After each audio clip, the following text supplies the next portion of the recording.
السلام عليكم ورحمة الله وبركاته. الحمد لله نحمده ونستعينه ونستغفره ونؤمن به ونتوكل عليه ونعوذ بالله من شرور أنفسنا ومن سيئات أعمالنا. من يهده الله فلا مضل له ومن يضلله فلا هادي له.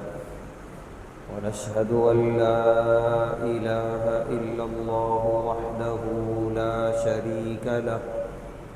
ونشهد أن سيدنا ونبينا وحبيبنا ومولانا محمدا عبده ورسوله. أما بعد، قال الله تبارك وتعالى في القرآن الكريم: أعوذ بالله من الشيطان الرجيم. بسم الله الرحمن الرحيم. إن الله يأمركم أن تؤدوا الأمانات إلى أهلها. صدق الله العظيم. ہر طرح کی تعریف اور حمد و ثنا اللہ بزرگ و برتر کے لائق ہے، جس کا کوئی شریک نہیں، جس کا کوئی ساجی اور ہمسر نہیں، جو ہمیشہ سے ہے اور ہمیشہ رہے گا۔ بے شمار درود و سلام نازل ہوں اللہ کے آخری پیغمبر جناب محمد الرسول اللہ صلی اللہ علیہ وسلم پر اور آپ کے تمام اصحاب اور اہل بیت پر۔ محترم حضرات،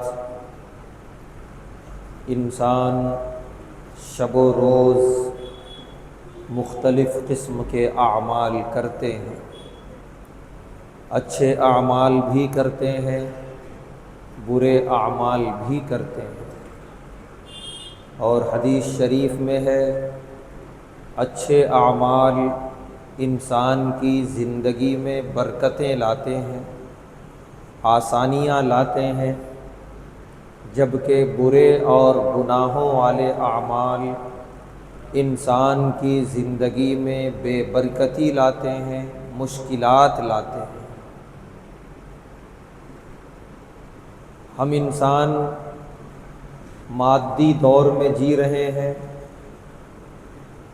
آنکھوں سے جو چیز ہمیں نظر آتی ہے اس پر یقین رکھتے ہیں، اور جو چیزیں آنکھوں سے نظر نہیں آتی اس پر اتنا آسانی سے یقین کرنے کے لیے ہم راضی نہیں ہوتے۔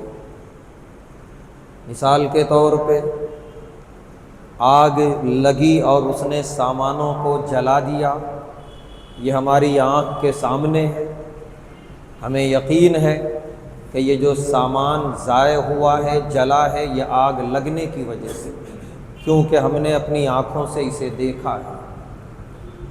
کچھ نقصان ایسا ہوتا ہے جو نظر نہیں آتا، ہمیں محسوس ہوتا ہے کہ ہم نقصان میں جا رہے ہیں، ہمیں محسوس ہوتا ہے کہ جتنی برکت اور فائدہ زندگی میں ہونی تھی وہ نہیں ہے، لیکن کس وجہ سے نہیں ہے وہ آنکھوں سے نظر نہیں آتا، تو ہم بھی ادھر توجہ نہیں کرتے، صرف اسی شکوے میں رہ جاتے ہیں کہ رزق میں کمی ہے، صحت میں مشکلات ہے، زندگی میں بے سکونی اور بے چینی ہے، صرف شکوے کرتے رہ جاتے ہیں، جبکہ پیارے نبی صلی اللہ علیہ وسلم نے فرمایا ان ساری بیماریوں کا دار و مدار بھی انسان کے اعمال پر ہے۔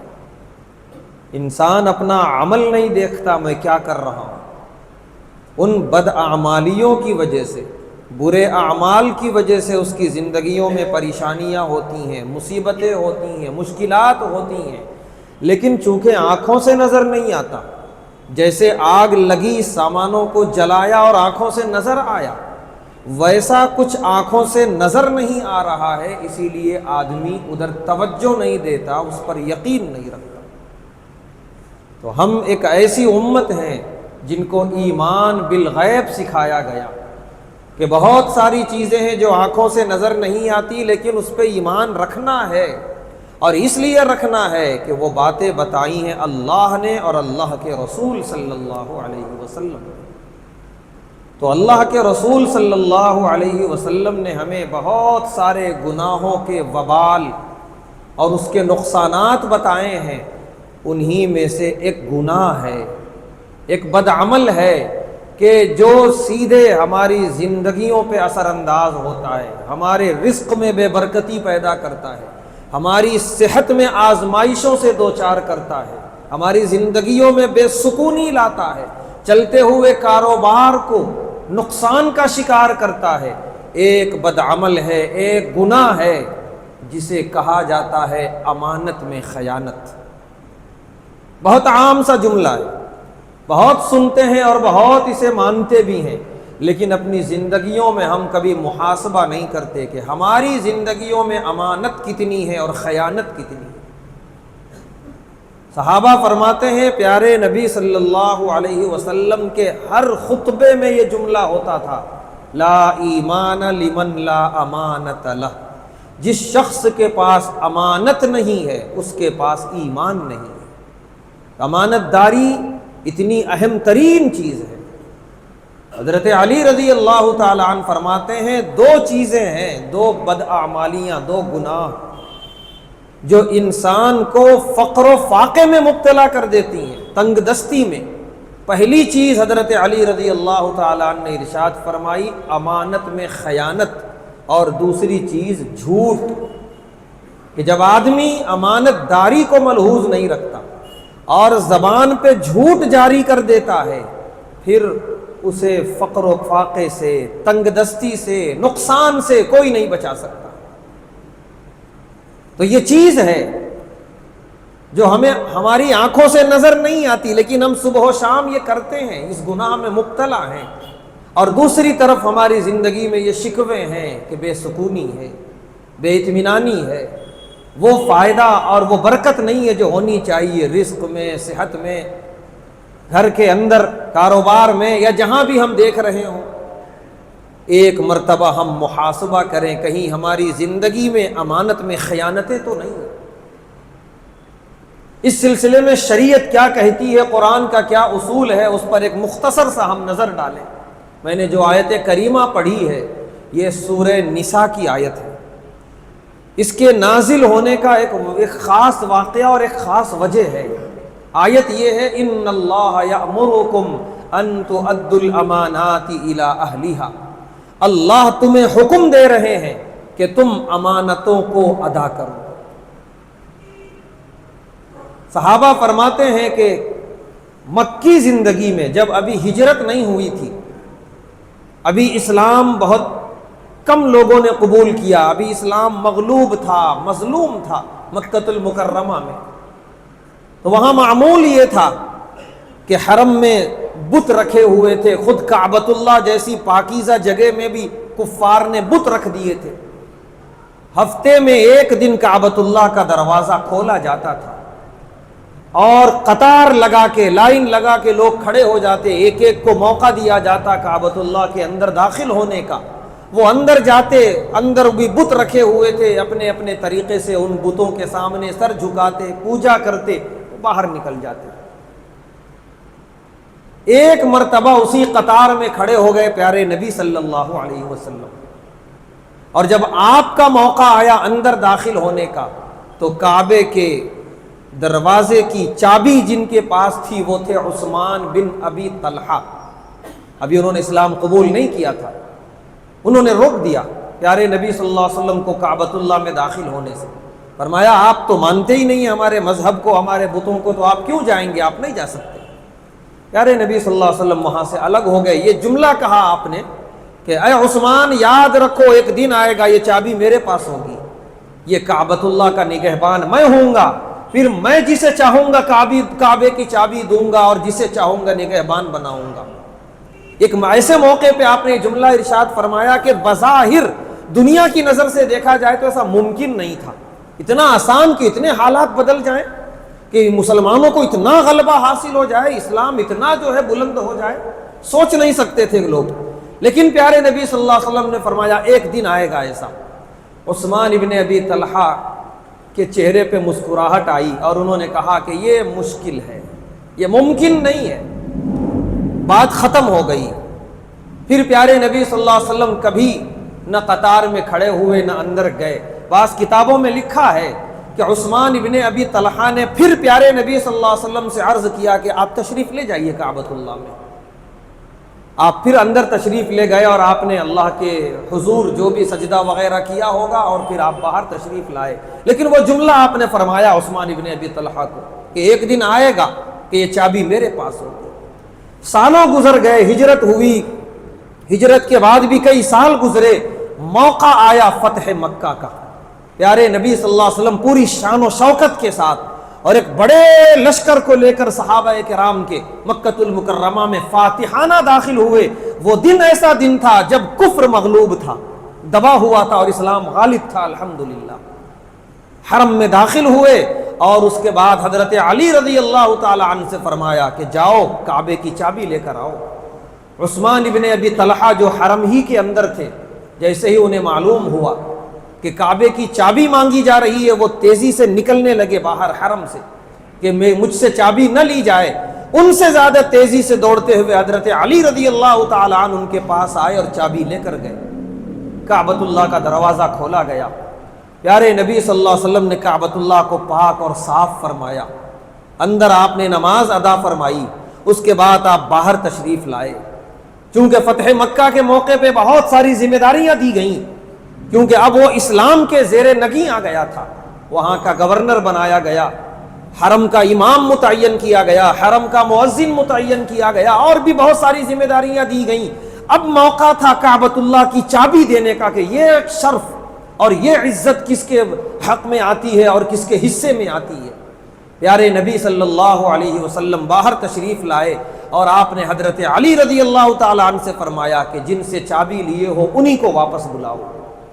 چنانچہ حضرت عثمان بن ابی طلحہ جو ابھی تک ایمان نہیں لائے تھے، پیارے نبی صلی اللہ علیہ وسلم کی خدمت میں حاضر کیے گئے۔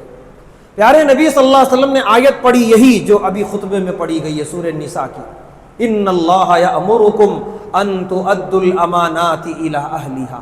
اللہ حکم دے رہے ہیں کہ جس کی جو امانت ہے ان کے حوالے کر دیا جائے۔ حضرت عمر رضی اللہ تعالیٰ عنہ فرماتے ہیں یہ آیت ہم نے آج سے پہلے کبھی نہیں سنی تھی، ایسا لگتا ہے کہ یہ ابھی کعبۃ اللہ میں نازل ہوئی ہے۔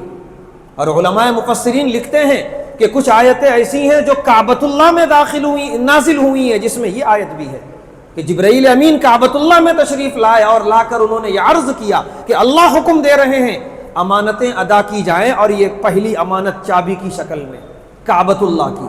چنانچہ یہ آیت پڑھی پیارے نبی صلی اللہ علیہ وسلم نے عثمان بن ابی طلحہ کے سامنے اور ان کے ہاتھ میں چابی رکھ دی۔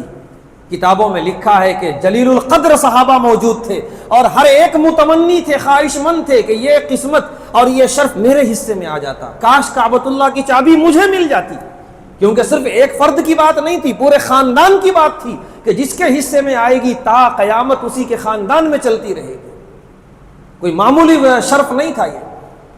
لیکن پیارے نبی صلی اللہ علیہ وسلم نے اپنے کسی صحابی کو نہیں عطا فرمائی چابی، عثمان ابن ابی طلحہ کو عطا فرمائی۔ عثمان ابن ابی طلحہ کی آنکھوں میں آنسو آ گئے۔ یہ عدل، یہ انصاف اس مذہب کے اندر، اندازہ لگائیے مسلمانوں کا دل ہے کعبۃ اللہ، سارے مساجد کا مرکز ہے کعبۃ اللہ، اور اس کی چابی ایک کافر کے پاس تھی تو کافر ہی کے پاس واپس لوٹائی جا رہی ہے، ملکیت میں بھی تبدیلی آنے کا حکم نہیں دیا۔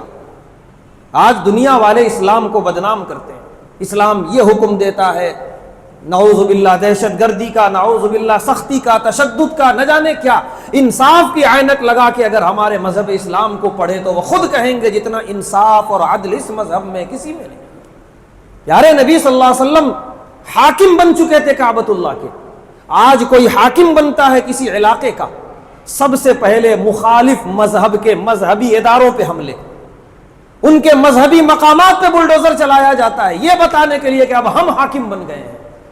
ایک حاکم ہمارے آقا دو جہاں صلی اللہ علیہ وسلم بھی تھے، اور آپ کو حق تھا، کعبۃ اللہ مرکز ہے توحید کا، اس کی چابی کسی غیر کو کیوں دی جائے، اپنے پاس رکھی جائے، یہ حق تھا۔ آپ اگر رکھتے بھی تو کسی کو ہمت نہیں تھی غلط کہنے کی، لیکن کیا امانت داری ہے اسلام میں کہ کافر ہے مالک، اس کافر کے کفر کی وجہ سے بھی ملکیت کو تبدیل کرنا گوارا نہیں کیا، انہی کے حوالے کر دیا۔ کعبۃ اللہ کی چابی آئی ہے ان کی گود میں، اور آنکھوں میں آنسو آئے ہیں، اور یہ کہہ کے چابی پیارے نبی صلی اللہ علیہ وسلم کی گود میں رکھ دی عثمان ابن ابی طلحہ نے کہ پہلے کلمہ پڑھا دیجئے، اس کے بعد چابی عنایت فرمائیے۔ کلمہ پڑھا، مسلمان ہوئے، چابی قبول کی، پیارے نبی صلی اللہ علیہ وسلم نے فرمایا تا قیامت یہ چابی آپ ہی کے خاندان میں چلتی رہے گی، جو آج تک جاری ہے۔ امانت داری، اسلام یہ حکم دیتا ہے۔ اب یہاں پر اللہ نے صرف ایک چابی کے تعلق سے یہ آیت نازل نہیں فرمائی، آیتیں آتی ہیں کسی خاص واقعے کی وجہ سے، مگر وہ قیامت تک کے لیے ہوتی ہیں آیتیں۔ اور اللہ نے امانات کہا، امانتوں کو ادا کرو، صرف ایک امانت نہیں۔ چنانچہ یہ آیت کے بارے میں علماء نے لکھا ہے کہ اس میں سمندر جمع کر دیا اللہ تعالیٰ نے، پوری زندگی مومن کی امانتوں سے گھری ہوئی ہے، اتنی بڑی امانت ادا فرمائی پیارے نبی صلی اللہ علیہ وسلم نے۔ تو ہماری جو زندگی کی امانتیں ہیں جو کہ اس کے سامنے کچھ بھی نہیں ہے، کیا اس میں خیانت ہوگی؟ ہرگز نہیں، پوری زندگی امانت ہے مومن کی، امانت میں خیانت بالکل بھی نہیں۔ پیارے نبی صلی اللہ علیہ وسلم نے فرمایا عد الامانات، امانتوں کو ادا کرو، اس سے پہلے کہ ایک وقت آئے گا جب اللہ کے سامنے پیشی ہوگی اور اللہ کے سامنے ایک ایک حق کا انصاف ہوگا۔ اور پیارے نبی صلی اللہ علیہ وسلم نے اسی حدیث میں ارشاد فرمایا کہ اگر دو بکریاں دنیا میں آپس میں لڑی تھیں، جن میں ایک سینگ والی تھی اور ایک بغیر سینگ کی تھی، سینگ والے نے بغیر سینگ والی بکری پر ظلم کیا، اسے مارا، اس کا بھی انصاف ہوگا اللہ کی عدالت میں، حالانکہ وہ بے زبان جانور ہے، وہ بے شعور ہے، اسے عقل ہے نہ شعور ہے نہ احساس ہے، یہ سب اللہ نے انسان کو دیا ہے۔ لیکن پیارے نبی صلی اللہ علیہ وسلم یہ پیغام دینا چاہتے ہیں کہ جب ایک بے زبان جانور کے درمیان بھی انصاف ہوگا اور اتنے عدل کے ساتھ، تو انسان کے درمیان تو بدرجہ اولا ہوگا۔ انسان کی پوری زندگی، بالخصوص مومن کی، ایمان والے کی پوری زندگی امانتوں سے گھری ہوئی ہے، ہر امانت کو ادا کرتے ہوئے زندگی گزارنا ہے۔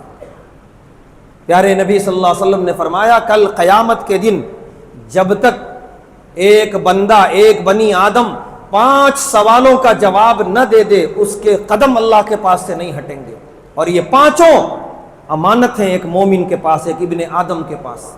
پہلا سوال عمر کے بارے میں کہ تم نے زندگی اور اپنی عمر کہاں گزاری، فیما افنا ہو، کہاں گزار کے آئے ہو، تو یہ پوری زندگی امانت ہے۔ دوسرا سوال کہ زندگی میں ایک لمحہ بلکہ ایک وقت آتا ہے جسے جوانی کہا جاتا ہے، اس جوانی کے بارے میں الگ سے سوال ہوگا کہ تم نے جوانی کہاں گزاری، کیونکہ پوری زندگی میں جوانی ایک ایسا مرحلہ ہوتا ہے کہ جب آدمی کے اندر طاقت ہوتی ہے، شباب ہوتا ہے، امنگیں جوان ہوتی ہیں، اور وہ آپے سے باہر ہوتا ہے، وہ جو چاہے کرتا ہے، کسی کا ڈر اور خوف اپنے اوپر طاری نہیں ہونے دیتا، یہاں تک کہ اللہ کا ڈر بھی نہیں ہوتا۔ تو اسی لیے خاص طور سے جوانی کے بارے میں سوال کیا جائے گا، کہاں گزاری؟ یہ جوانی امانت ہے، اس کا حساب دینا ہے اللہ کے پاس۔ تیسرا سوال مال کہاں سے کمایا، چوتھا سوال مال کہاں خرچ کیا۔ مال کے بارے میں دونوں سوال ہوگا، کہاں سے کمایا، کس طریقے سے کمایا، اور کہاں خرچ کیا، یہ دونوں سوال ہوگا۔ اس کے تعلق سے بھی یہ مال امانت ہے، یہ کمائی اور یہ خرچ کرنا یہ بہت بڑی امانت ہے۔ ایسا نہیں کہ ہم نے کمایا ہے اب جیسا چاہے اسے اڑا دیں، یہ سب امانت ہے ہمارے سامنے، اللہ کے پاس سوال ہونے والا ہے۔ اس کے بعد 5واں سوال پیارے نبی صلی اللہ علیہ وسلم نے فرمایا عمل کے تعلق سے، کیا عمل کر کے آئے ہو، خاص طور سے جس کا تمہیں علم تھا کہ یہ حلال ہے یہ حرام ہے، اس تعلق سے تم نے کتنا عمل کیا، ان تمام چیزوں کے تعلق سے سوال کیا جائے گا۔ تو اگر اس حدیث پاک کو اپنے سامنے رکھیں تو سمجھ میں آئے گا کہ پوری زندگی ہماری گھری ہوئی ہے امانتوں سے۔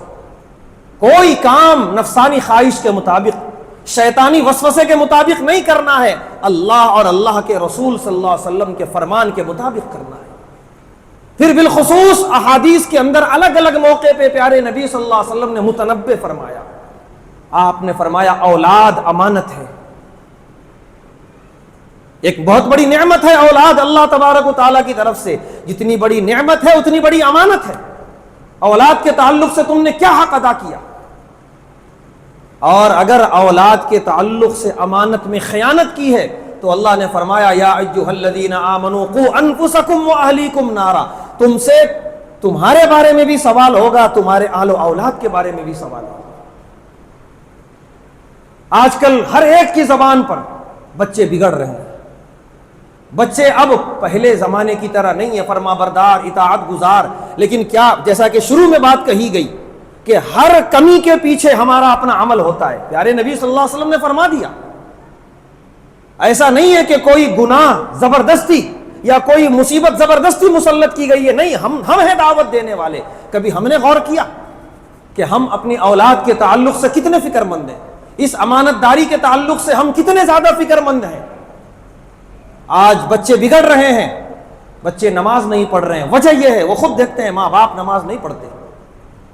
بچے جھوٹ بول رہے ہیں، وجہ یہ ہے کہ وہ خود دیکھتے ہیں ماں باپ موبائل پہ جھوٹ بولتے ہیں، دوسروں کو غلط بولتے ہیں۔